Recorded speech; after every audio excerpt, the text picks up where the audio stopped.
those of you that have gone to one of my workshops have seen this before, but this is something that is really critical for people. Um, I have a book coming out in the fall, The Ultimate Guide to Facebook Advertising. It's the fourth version. Um, it focuses a lot on what I call timing. I have a concept. I think somebody or a couple of people mentioned deep funnel marketing. I'm going to use that terminology. It's essentially a term I came up with that describes the way you woo a prospect, and it's based on this customer awareness timeline. And the concept, from what I can tell, was was introduced first by Eugene Schwartz in a book in 1966 called Breakthrough Advertising. The book, if you were to look for it on Amazon, you might find a copy for around $100 or so. I was fortunate to get a copy of the book from one of my mentors a year ago. But this concept is really quite intuitive if you think about it.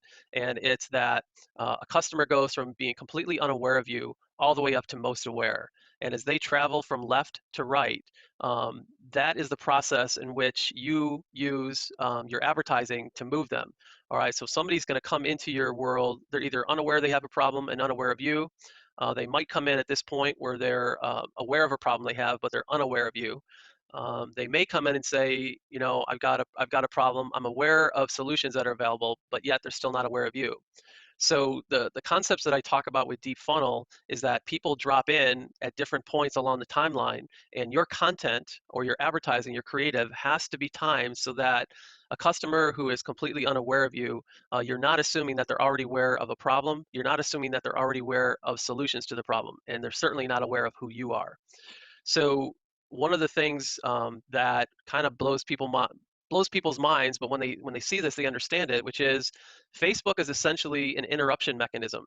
So when you put an ad on Facebook, you are interrupting their stream of consciousness. I mean, they're playing games, they're looking at photos, they're looking at memes, they're doing everything, they're watching videos, and here you come along as an advertiser and interrupt their day.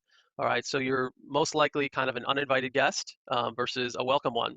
And so you have to understand that you're interrupting people on Facebook, which is vastly different than if you are familiar with Google advertising, which is you type in a keyword and you are already problem aware. People that go to Google are searching for answers. So they are not, they are voluntarily interrupting their day, and they are typing in problems into the Google search engine, and the Google search engine spits out solutions or ads of people that provide solutions. And once they start jumping to your website, that's when they become solution aware. So that's one of the things that I definitely wanted to stress with you, which is you have to be understanding that you don't just run one ad on Facebook, you're going to run multiple ads on Facebook, all targeted towards people at different points on the timeline. And the only way that you're able to do that is when you have the pixel installed. And the pixel allows you to target people who have visited different landing pages or absorb certain pieces of content. The pixel drives all of that. So when you build your audiences of people that you target, that is one of the most critical things, is that you are building content or building ads that speak to people along the entire timeline.